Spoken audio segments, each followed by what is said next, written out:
Oke, perkenalkan nama saya Vinarano Sekitabeni, NIM 21120041.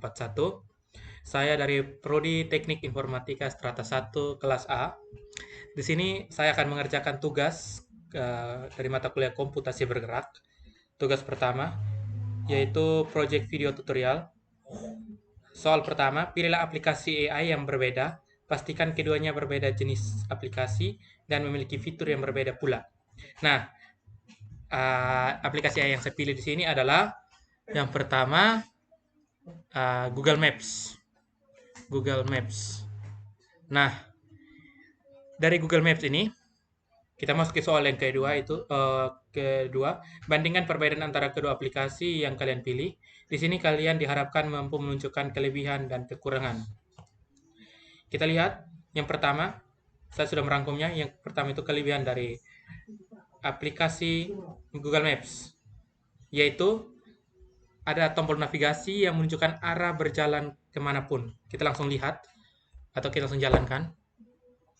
Di sini contohnya kita cari ini untuk pencarian. Di sini kita cari Stikom Ulindo Kupang. Oke, Stikom Ulindo Kupang. Di sini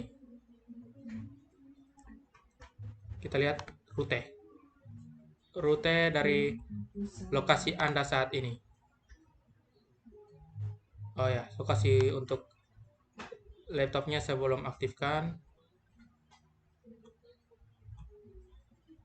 Ya, oke.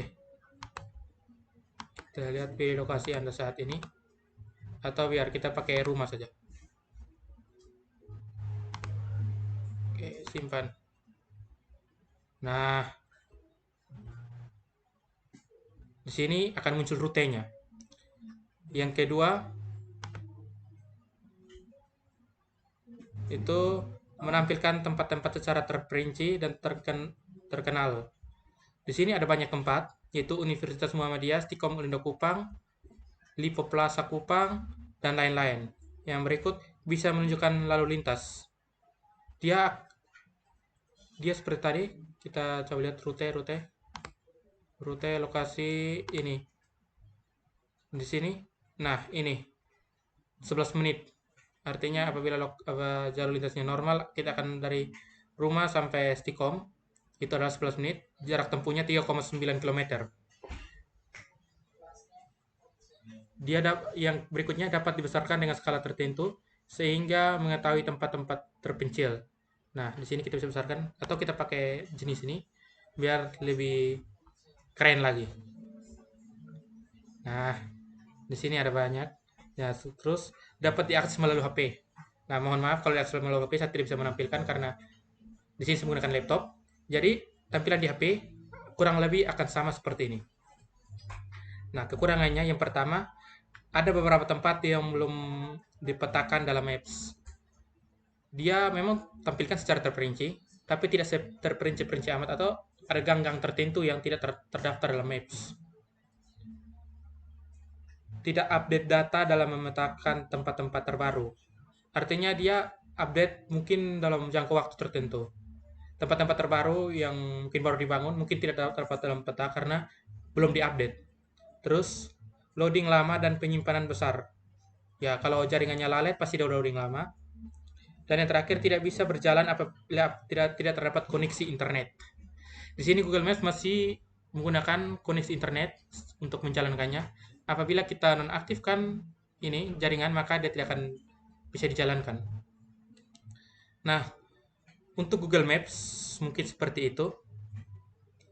Selanjutnya saya ke aplikasi yang kedua yaitu ChatGPT. Chat opening GPT. Oke.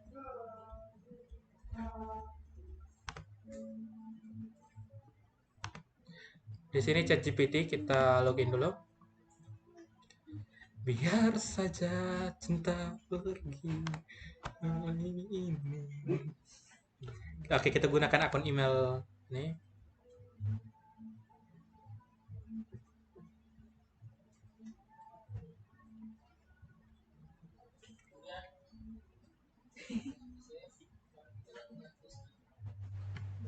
Oke, masih login. Mungkin jaringan agak lelet.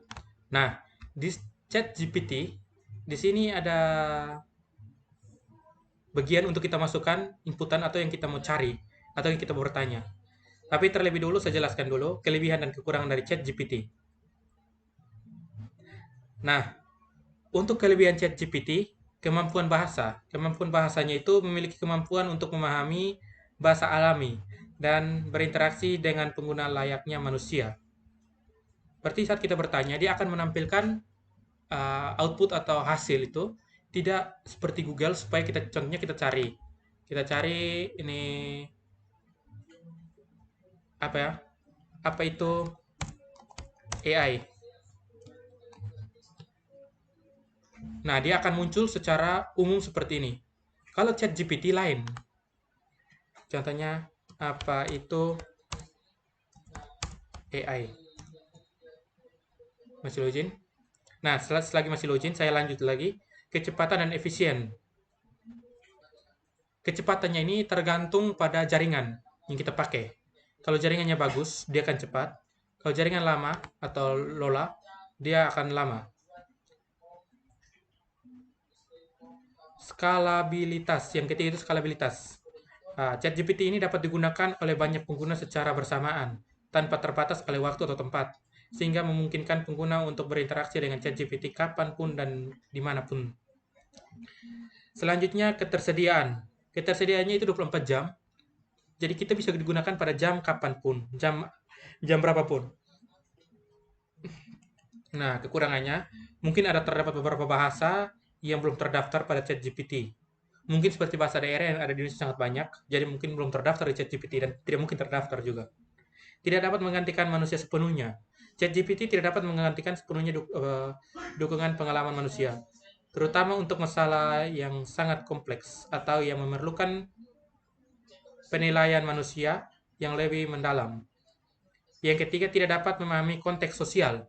Dia hanya bisa memberikan saran, tapi tidak bisa terjun langsung ke konteks sosial yang kita alami. Yang keempat, kesalahan interpretasi. Seperti pada semua teknologi AI, ChatGPT dapat melakukan kesalahan interpretasi pada pertanyaan pengguna atau membuat jawaban yang tidak sesuai. Contohnya kita minta, tapi dia menampilkan jawaban yang hampir mirip atau bisa saja tidak seperti yang kita inginkan. Di sini jaringan saya agak tidak terlalu bagus, jadi outputnya belum bisa keluar. Nah, apabila kalau kita mau uh, buat pertanyaan yang baru, bisa langsung saja klik di New Chat. Ya, ada dua aplikasi ini. Kesimpulan yang saya ambil adalah uh, Google Maps dapat membantu pengguna atau manusia yang kesulitan mencari lokasi atau baru datang ke tempat yang baru, diperlukan Google Maps untuk menuntun arah jalannya. Yang berikut ChatGPT. ChatGPT ini dia bisa menampilkan apa yang kita inginkan sesuai dengan kita inginkan, tapi tidak 100% juga. Jadi semua aplikasi memiliki kelebihan dan kekurangan yang harus dimaklumi oleh manusia. Kelebihannya tidak mungkin 100% memiliki sempurna. Semua aplikasi tidak mungkin sempurna, pasti memiliki kekurangan juga. Jadi sekian dari saya, itu saja.